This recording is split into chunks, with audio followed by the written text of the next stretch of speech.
বাজারে যত রকম কোল্ড ড্রিঙ্কস রয়েছে তার মধ্যে কোকোকোলা, পেপসি, থামস আপ এগুলো হচ্ছে সবথেকে জনপ্রিয় ব্র্যান্ড। আজকে আমাদের আলোচ্য বিষয় হলো কোকোকোলা। কোকোকোলা বাজারে আসার পর প্রথম বছরে মাত্র 9 গ্লাস বিক্রি হয়েছিল। আর এখন কোকোকোলার নাম শুনেনি এমন মানুষ বোধহয় খুঁজে পাওয়া যাবে না। এখন একদিনে সারা বিশ্বে কোকোকোলা প্রায় 200 কোটি মানুষ পান করে। কিন্তু এই প্রিয় পানীয়টি সম্পর্কে কতটা জানি আমরা? কোকোকোলার অজানা বিষয় নিয়ে আজকে আমরা আলোচনা করব। বিশ্বের জনপ্রিয় কোমল পানীয় কোকোকোলা বাজারে এসেছিল আজ থেকে 133 বছর আগে। এর আবিষ্কারক ছিলেন জন পেন্টারটন। 1831 সালে আমেরিকার জর্জিয়াতে জন্ম নিয়েছিলেন তিনি। পড়াশোনায় ছোটবেলা থেকেই ভালো ছিল। পড়াশোনার শেষে 1850 সালে ফার্মাসিস্টের ডিগ্রি ও লাইসেন্স পেয়ে গেলেন তিনি। তার লক্ষ্য ছিল বিভিন্ন ওষুধ আবিষ্কার করা ও বিক্রি করা। 1860 সালের দিকে আমেরিকার দাসপ্রথা নিয়ে গৃহযুদ্ধ শুরু হয়। গৃহযুদ্ধে মারাত্মকভাবে আহত হন পেন্টারটন। শরীরে তৈরি হয় বিশাল এক ক্ষত। আর সেই ক্ষতের যন্ত্রণা কমাতে চিকিৎসকরা তাকে মরফিন দিতেন। একসময় তিনি নিজেই নেওয়া শুরু করেন মরফিন। ধীরে ধীরে মরফিন আসক্ত হয়ে পড়েন তিনি। সেই সময় মরফিন ছিল খুব দামি, কিন্তু নেশা তো আর ছাড়তে পারছেন না।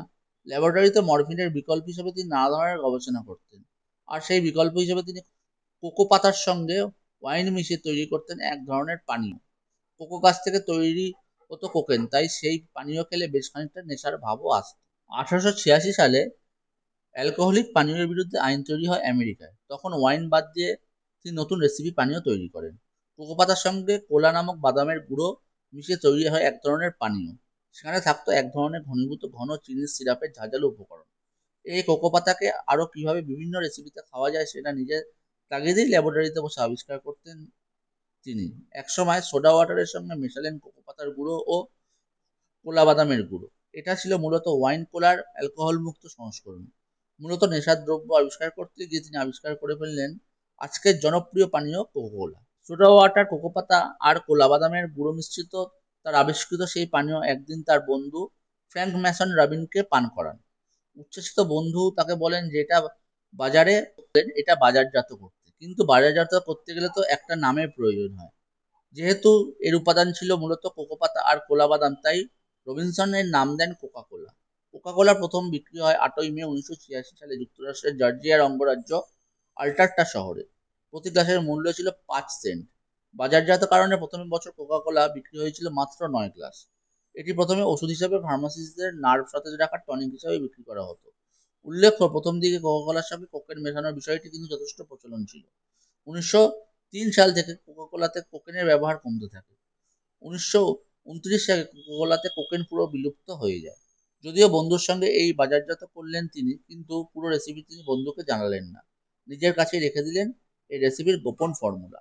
কিন্তু পরবর্তীকালে নেশা এমনই প্রকট হয়ে উঠেছিল তার কাছে, তার টাকা জোগাড় করতে গিয়ে একসময় সমস্ত শেয়ার আর আবিষ্কৃত পানীয়টি তৈরির ফর্মুলা বিক্রি করে দেন এজি ক্যান্ডেলার নামে এক ব্যবসায়ীর কাছে। কিছুদিন পরে পেন্টারটন আক্রান্ত হন পেটের ক্যান্সারে। 1988 সালে এই ক্যান্সারে আক্রান্ত হয়ে তিনি মারা যান। কোম্পানি আর ফর্মুলা বিক্রি করলেও কোকাকোলা নামের সত্যটা নিজের ছেলের জন্য রেখে দিয়েছিলেন তিনি। কিন্তু ছেলে চার্লি ছিল অলস, তাই তার এই ব্যবসা চালাতে পারেননি।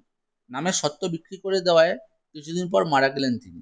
সেখানে ইতি ঘটে পেন্টারটন পরিবারের সঙ্গে কোকাকোলার সংযোগ।